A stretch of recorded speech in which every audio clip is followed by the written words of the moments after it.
ఒకప్పుడు ఏ దేశం దగ్గర చమురు ఉంటే ఆ దేశానిదే రాజ్యం.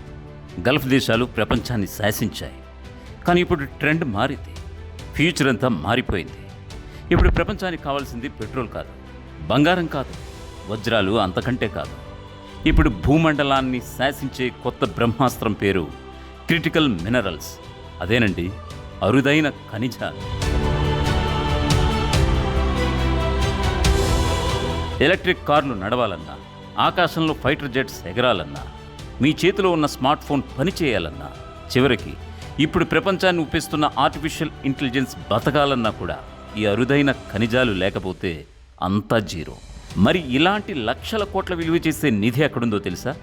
మన భారతదేశంలో, అందులోనూ మన ఆంధ్రప్రదేశ్ తీరంలో ఉంది. అవును, మీరు వింటున్నది నిజమే. ఏపీ ఇసుక రేణువుల్లో ప్రపంచాన్ని శాసించే పవర్ దాగుంది. అసలు ఏపీలో ఏం జరగబోతోంది? ఈ 50,000 కోట్ల కథ ఏంటి? Let's watch the story.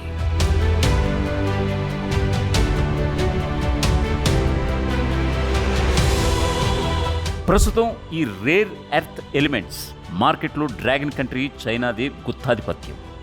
China దెబ్బకి అమెరికా లాంటి అగ్రరాజ్యాలు కూడా వణికిపోతున్నాయి. కానీ ఆ ఏకఛత్రాధిపత్యానికి ఎండ్ కార్డ్ వేసే టైం వచ్చేసింది. అందులో గేమ్ చేంజర్గా ఆంధ్రప్రదేశ్ మారబోతోంది. భారతదేశంలోని కీలక ఖనిజాల రంగంలో ఆంధ్రప్రదేశ్ ఇప్పుడు ఒక పవర్ హౌస్లా మారబోతోంది. ఏపీకి ఉన్న 974 కిలోమీటర్ల సుదీర్ఘ తీర ప్రాంతమే ఇప్పుడు ఆ రాష్ట్ర పాలిట వరం కాబోతోంది. తీర ప్రాంతంలోని ఇసుకలు ఎవరికి అంతు చిక్కని, ఎవరు ఊహించని రేంజ్లో టైటానియం, అలాగే ఇతర స్ట్రాటజిక్ మెటీరియల్స్ గుట్టలు గుట్టలుగా ఉన్నట్లుగా గుర్తించారు.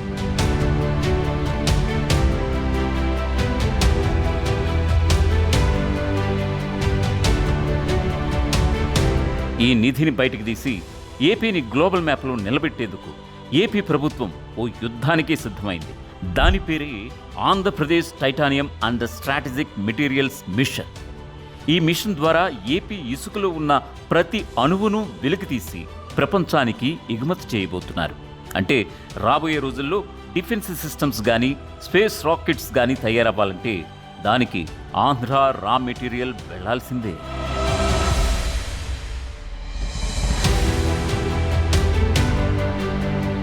ఈ విషయం ఏదో గాలిమాట కాదు. స్వయంగా ఏపీ ప్రభుత్వం అధికారికంగా ప్రకటించిన పక్కా ప్లాన్.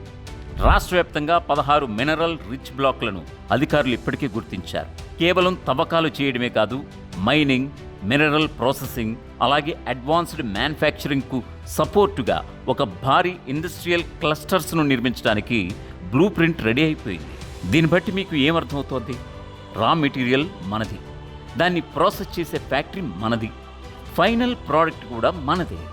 ఇదే విషయాన్ని రాష్ట్ర సీనియర్ ఐఏఎస్ అధికారి ముఖేష్ కుమార్ మీనా స్పష్టంగా చెప్పారు. ఆంధ్రప్రదేశ్ తీర ప్రాంతం పొడవునా ఇసుకలు సమృద్ధిగా ఖనిజాలు ఉన్నాయి. వీటిని టైటానియం, రేర్ ఎర్త్ ఎలిమెంట్స్ ప్రధాన వనరుగా గుర్తించామని ఆయన అన్నారు.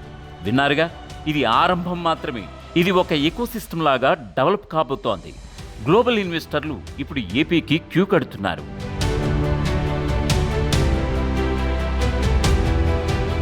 ఒక విజనరీ లీడర్కు సాధారణ నాయకుడికి తేడా ఎక్కడుంటుందో తెలుసా? రాబోయే 10 ఏళ్లలో ప్రపంచం ఎటు వెళ్తుందో ముందుగానే పసిగట్టడంలోనే ఉంటుంది. 90ల్లో ఐటీ విప్లవాన్ని ఎలాగైతే ఒడిసిపట్టుకున్నారో, ఇప్పుడు క్రిటికల్ మినరల్స్ విప్లవాన్ని కూడా చంద్రబాబు నాయుడు అదే రేంజ్లో క్యాచ్ చేశారు. డెవలప్మెంట్కు బ్రాండ్ అంబాసిడర్గా ఎవరు అంటే ఠక్కున గుర్తొచ్చే పేరు చంద్రబాబు నాయుడు.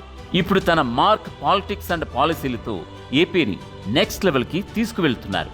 ఆయన ఏమంటున్నారు? ఆయన మాటలోనే విందాం. ఏఐ వస్తూ ఉంది, అనేక కంపెనీలు వస్తున్నాయి. ఈరోజు స్టీల్ సిటీ వస్తూ ఉంది, అల్యూమినియం సిటీ వస్తూ ఉంది. రేర్ మినరల్స్, ఎర్త్ మినరల్స్ ఏవైతే ఉన్నాయో అవన్నిటికి హబ్గా, కేంద్రంగా తయారయ్యే పరిస్థితి వచ్చింది. ఏ మాత్రం కూడా వెనక్కిపోయే పరిస్థితి ఉండదు. దయచేసి మళ్ళీ మిమ్మల్ని అందరినీ కోరుతున్నా, ఇది ప్రారంభం మాత్రం. ఏఐ వస్తోంది, ఎన్నో కంపెనీలు వస్తున్నాయి.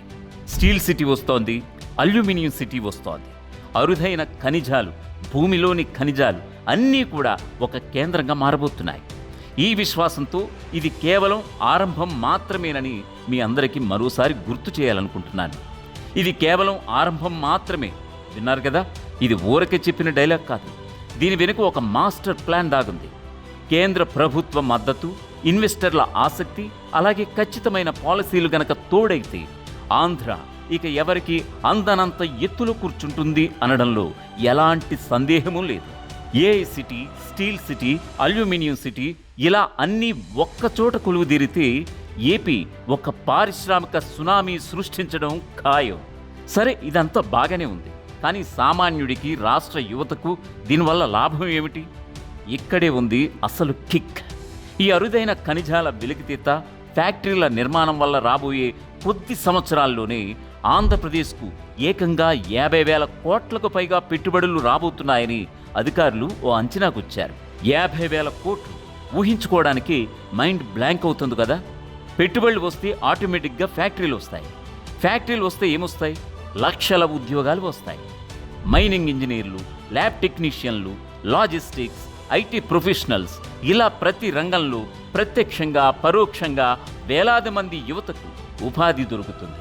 బ్రెయిన్ డ్రైన్ ఆగిపోయి ఇతర రాష్ట్రాల వాళ్ళు ఏపీకి వచ్చి పనిచేసే రోజులు దగ్గరలోనే ఉన్నాయి.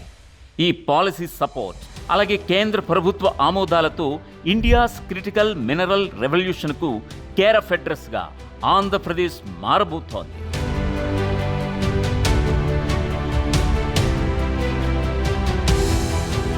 Electric vehicles, artificial intelligence, advanced defence weapons, రేపటి భవిష్యత్తు ఈ మూడింటిపైనే ఆధారపడి ఉంది. ఆ భవిష్యత్తును నడిపించే ఇంధనం ఏపీ ఇసుకలో దొరకడం నిజంగా మన అదృష్టం. ఇక ముందు ముందు మేడ్ ఇన్ ఆంధ్ర అనే ట్యాగ్ ప్రపంచం నలుమూలలా వినిపించడం ఖాయంగా కనిపిస్తోంది. మరి ఏపీలో రాబోతున్న ఈ 50,000 కోట్ల రూపాయల ఇండస్ట్రియల్ బూమ్పై మీ అభిప్రాయం ఏమిటి? బాబు విజన్ రాష్ట్ర గతిని మారుస్తుందని మీరు నమ్ముతున్నారా? మీ విలువైన అభిప్రాయాన్ని కామెంట్ చేయండి. ఈ వీడియో నచ్చితే ఖచ్చితంగా లైక్ చేయండి. మీ ఫ్రెండ్స్ అండ్ ఫ్యామిలీ గ్రూప్స్లో షేర్ చేయండి. ఎప్పటికప్పుడు లేటెస్ట్ అప్డేట్స్, డీప్ అనాలిసిస్ కోసం RTV ఛానల్ని సబ్స్క్రైబ్ చేయడం మాత్రం మర్చిపోకండి.